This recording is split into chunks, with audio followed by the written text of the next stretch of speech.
Demandez le programme avec Dominique Chimbakala. Elle nous présente le nouvel album du chanteur nigérian Coucou. On écoute.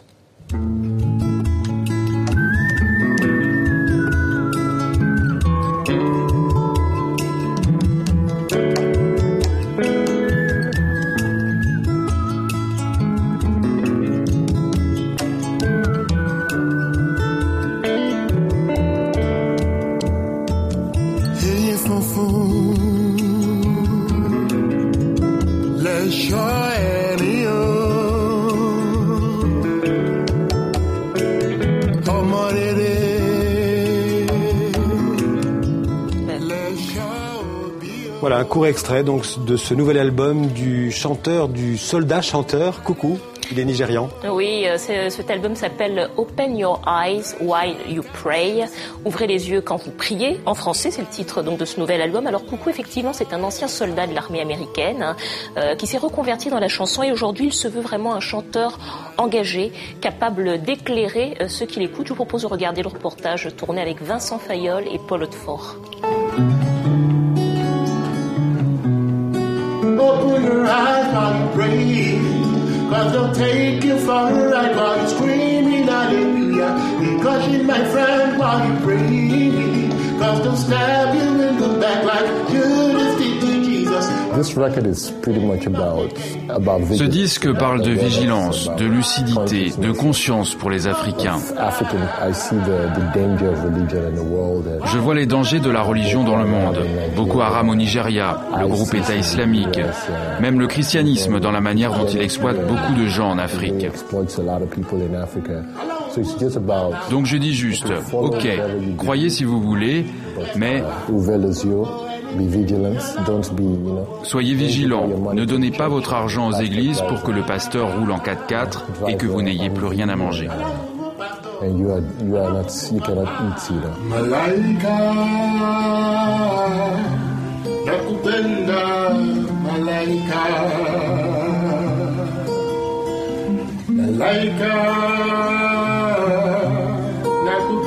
I'm not inspired by a lot of musicians nowadays. Je ne m'inspire pas beaucoup des musiciens actuels.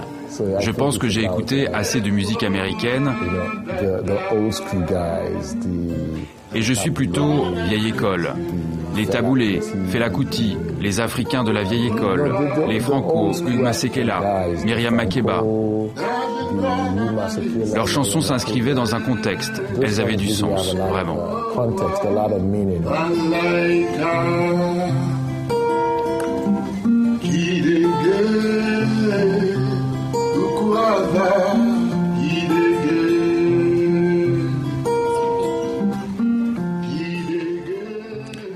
Donc Coucou, et puis on va passer à la photographie, on en parlait hier soir, la photographe Hélène Binet qui s'est spécialisée dans l'architecture. Oui, Hélène Binet, photographe suisse installée à Londres depuis plusieurs années. Alors elle y est devenue une photographe reconnue. Actuellement, elle est exposée au Barbican Center jusqu'au 11 janvier. Je vous propose de découvrir son portrait réalisé par nos confrères de la télévision suisse. Entre Hélène Binet et l'architecture, c'est une histoire d'amour qui dure depuis 30 ans, avec toujours cette envie de voir le monde à l'envers. C'est une rencontre. On arrive dans un lieu, on ne se connaît pas, on ne connaît pas la lumière, on est émerveillé, surtout dans une architecture comme ça qui est très forte, qui est absolue, qui n'a pas de compromis, qui n'a pas de, disons, de moments romantiques. Et c'est une rencontre où on commence un dialogue. Hélène Binet arpente Londres avec son assistante à la recherche des plus beaux bâtiments. Une véritable quête du détail. Née au Tessin, la photographe est arrivée en Angleterre dans les années 80, après avoir étudié et travaillé à Genève.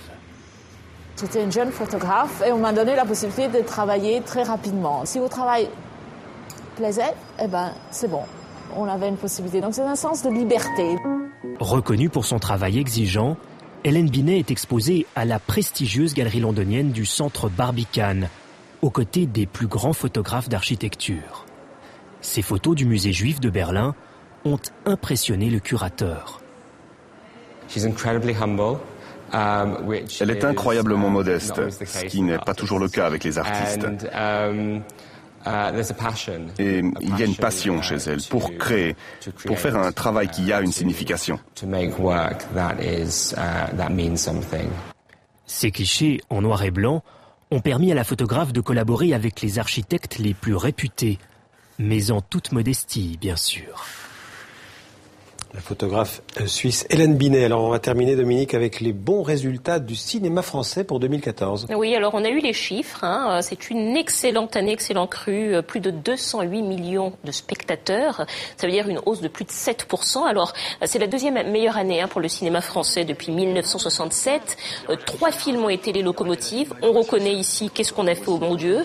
Plus de 12 millions d'entrées. Super succès à l'international aussi. Superchondriac 2 et avec Danny Boone, l'histoire d'un homme terrorisé par les microbes et la maladie. Les Français ont adoré.